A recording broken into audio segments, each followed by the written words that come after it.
Horst, when we get... I'm late. Take me to my train. No. Leave. 11 climbers were killed in storms in the icefall. Halo teman-teman, kembali lagi di channel Papeda, channel yang membahas alur cerita film. Kali ini kita akan membahas alur cerita film yang diangkat dari kisah nyata, yaitu 7 Years in Tibet atau 7 tahun di Tibet. It's time to question oneself. Film 7 Years in Tibet ini merupakan film ekspedisi pendakian Gunung Himalaya yang rilis pada tahun 1997. Meskipun film ini adalah film lawas, tetapi film ini masih berada di deretan film top dunia. Film ini menceritakan tentang Heinrich Harrier, seorang pendaki gunung yang ditugaskan oleh negaranya Jerman, yang diperankan dengan sangat apik oleh Brad Pitt. Di film ini, tidak hanya menceritakan tentang pendakian saja, tetapi juga cinta, kasih sayang, persahabatan, pengkhianatan, peperangan, budaya, dan agama. Karena film ini berlatar belakang pada waktu Perang Dunia Kedua. Langsung saja, sebelum masuk ke ceritanya, apabila teman-teman berkenan untuk klik tombol like, comment, share, dan subscribe-nya, saya ucapkan banyak-banyak terima kasih, dan langsung saja kita masuk ke intro.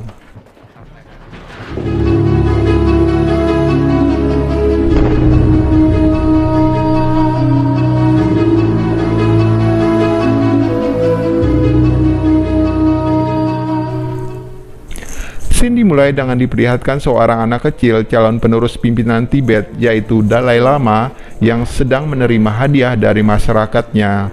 Tetapi yang paling disukai Dalai Lama yaitu sebuah kotak musik. Scene pun berganti lagi diperlihatkan Harrier bersama istrinya Ingrid yang sedang hamil mengantarkan Harrier untuk berangkat ke Tibet dalam tugas mengemban misi dari negaranya Jerman untuk menaklukkan Gunung Himalaya.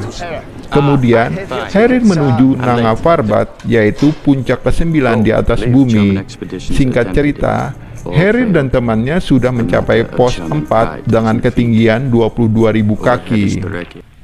Dan di depannya, Harrier dihadapkan dengan Glacier Reklag, yang mana Glacier Reklag merupakan jalur pendakian yang sulit. Di saat melewati jalur ini, Harrier terlihat tidak fokus karena teringat anaknya yang kini berusia 1 bulan. Singkat cerita, di saat melewati jalur itu, pijakan kaki Harrier terpleset yang mengakibatkan kaki Harrier terluka karena tertusuk sepatu esnya. Sewaktu ketua ekspedisi menanyakan keadaannya, Harrier berbohong dengan mengatakan kalau dia baik-baik saja. Perjalanan pun dilanjutkan dan kini Harrier berada di depan. Ketika mendaki tebing di depannya, bebatuan di tebing itu mendadak berjatuhan yang mengakibatkan si Peter ketua tim terjatuh. Untung saja ada tali pengaman yang terikat di badan Harrier. Dengan kaki yang cedera, Harrier dengan sekuat tenaga menahan beban si Peter. Setelah berhasil selamat, si Peter bukannya berterima kasih kepada Harrier, malah si Peter marah kepada Harrier yang disebabkan Harrier menyembunyikan lukanya yang bisa berakibat lebih buruk kepada misi pendakian. Singkat cerita, mereka sampai di pos 5, tetapi di luar dugaan, cuaca buruk terjadi. Mereka sangat khawatir akan terjadi longsor salju. Ternyata dugaan mereka benar. Longsor salju terjadi dan menimbun tenda serta perbekalan mereka. Dan si Harrier bersikeras melanjutkan pendakian dan meminta sisa perbekalan kepada Peter.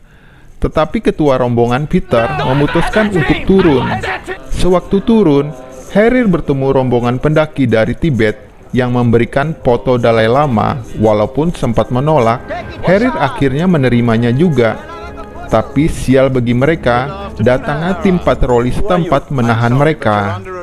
Maklum, saat itu Perang Dunia Kedua sedang terjadi dan mereka dianggap musuh. Mereka semua dipenjara di daerah India dan Harrier pun sempat mencoba melarikan diri namun tertangkap. Dan dalam setahun, Harrier mencoba berkali-kali melarikan diri, namun gagal. Suatu hari, Harrier menitipkan surat kepada Peter yang berencana melarikan diri untuk diberikan kepada istrinya. Setelah menunggu, surat balasan yang dinanti dari istrinya pun tiba. Bukan balasan yang mengembirakan yang didapat. Harrier terkejut membaca surat itu, dikarenakan istrinya meminta cerai dan berencana menikah dengan temannya. Harrier pun terpukul dengan kenyataan itu dan sempat melukai dirinya ke pagar kawat berduri. 2 tahun pun berlalu. Singkat cerita, tim pun bersiap untuk melarikan diri. Walaupun awalnya Harrier sempat menolak, mereka meloloskan diri dengan menyamar sebagai tentara keamanan dan sebagian lagi menjadi tahanan. Setelah berhasil lolos, Harrier yang keras kepala memisahkan diri dari teman-temannya. So, good luck.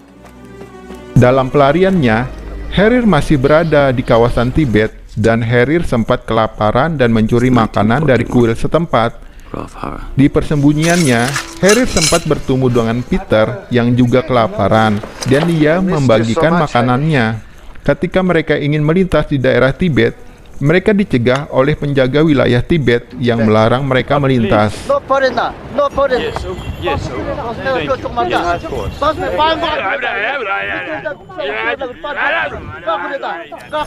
Tetapi mereka melawan dan akhirnya mereka berhasil sampai di tempat informasi warga asing. Di tempat informasi tersebut, Harrier kembali bertemu dengan penjaga yang mencegah mereka, dan Harrier merasa malu karena melawan mereka, yang ternyata salah satu dari orang yang mencegah mereka adalah pimpinan di sana, dan Harrier pun dikawal untuk keluar ke perbatasan India. Sesampainya di pasar yang dilewati mereka disambut dengan juluran lidah. Itu adalah cara orang setempat menyambut orang asing. Peter yang bisa berbahasa setempat mencoba menukar jam pemberian ayahnya untuk mendapatkan bekal makan mereka.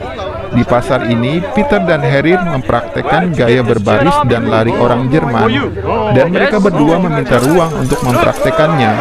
Setelah mereka mempraktekannya, gaya lari orang Jerman ternyata tanpa disangka oleh orang setempat, mereka lari beneran.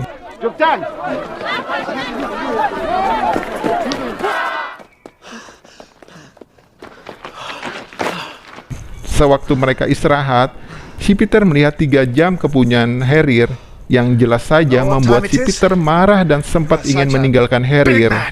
Dan Harrier membujuk Peter dengan memberikannya 3 jam tangan itu sebagai permintaan maaf. Tak terasa bertahun-tahun mereka berdua berkelana di pegunungan itu. Rasa rindu akan keluarga mereka pun muncul, khususnya kepada Harrier, karena diselimuti rasa penyesalan terhadap istri dan anaknya, yang diperkirakan anaknya sekarang berumur 3,5 tahun. Ketika mereka terlelap tidur, para perampok pun datang dan menangkap Peter dan Harrier. Lagi-lagi mereka berhasil kabur dan berhasil membawa kabur kuda para perampok. Karena terdesak rasa lapar, mereka berdua terpaksa memakan kuda itu. Dan tak disangka, mereka bertemu dengan warga setempat yang sedang menuju ke kota terlarang dan mengikuti rombongan itu, di mana Dalai Lama berada. Dengan rasa yang mendebarkan, mereka berhasil lolos dari penjagaan keamanan kota tersebut. Di kota itu, mereka menemukan koran yang memberitahukan kalau perang masih berlangsung. Di kota itu, mereka melihat nenek yang sedang memberi makan anjingnya. Karena sangat kelaparan, mereka mencuri makanan anjing nenek itu. Tetapi mereka ketahuan dan nenek itu memarahi mereka. Beruntungnya, ada bapak-bapak yang menerima mereka di rumahnya. Dan bapak itu menyampaikan ke Dalai Lama kalau mereka dikembalikan ke perbatasan Tibet, mereka akan ditahan, walaupun ada budaya Tibet yang melarang menerima warga asing. Tetapi bapak itu memberitahukan kalau ingin melakukan kebaikan tidak perlu ada alasan. Di rumah bapak itu, mereka sangat dimanjakan. Sewaktu bertemu dengan penjahit pakaian satu-satunya di kota itu, dia adalah wanita yang sangat manis dan terjadilah persaingan untuk memperebutkan wanita Tibet itu. Yourselves. I know who you are. I am a tailor, sir. The only tailor in Hassan. Singkat cerita, pada tahun 1945, tepatnya di bulan Mei, akhirnya Peter lah yang berhasil mendapatkan wanita Tibet itu, dan mereka pun menikah. Beberapa waktu kemudian, Harry mendapatkan informasi kalau Jerman telah kalah, dan perang pun telah usai. Dan Harry memutuskan untuk pulang ke Austria, karena mendapatkan surat dari anaknya yang kecewa kepada Harrier.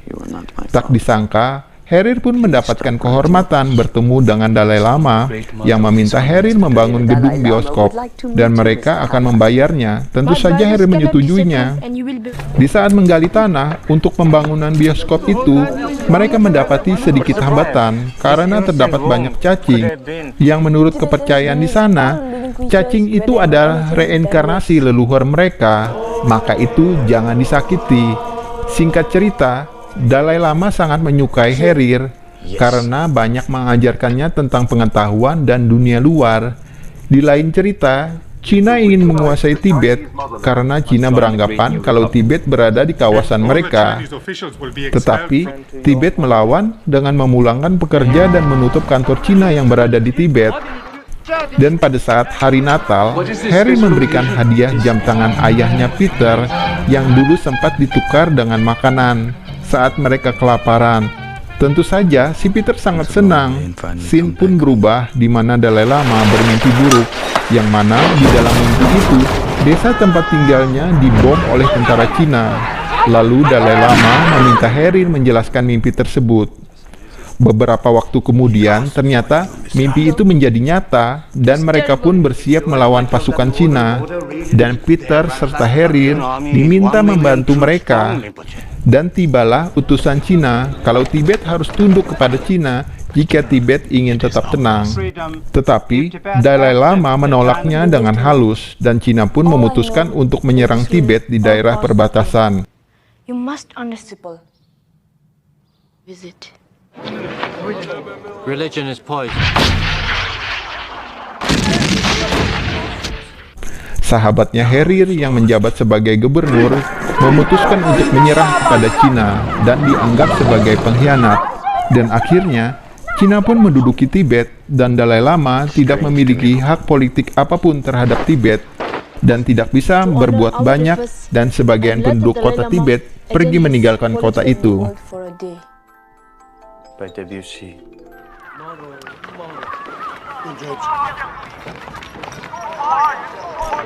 Setelah Tibet menyerah, Harry memutuskan untuk pulang ke negaranya, tetapi sebelumnya dia mampir dulu ke acara penobatan Dalai Lama dan juga berpamitan dengan Peter serta istrinya.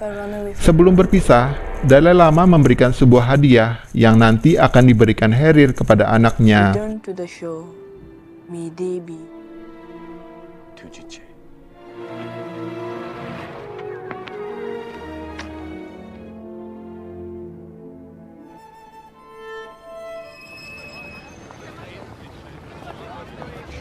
Akhirnya, Harry tiba di Austria, yang mana ia sudah berada sekitar 7 tahun di Tibet. Dan Harry pun mengunjungi mantan istrinya untuk bertemu anaknya. Awalnya si anak menolak Harry, namun setelah diberikan hadiah dari Dalai Lama, sebuah alat musik, anaknya pun luluh. Di akhir cerita diperlihatkan, Harry melakukan pendakian gunung es bersama anaknya, dan cerita pun berakhir.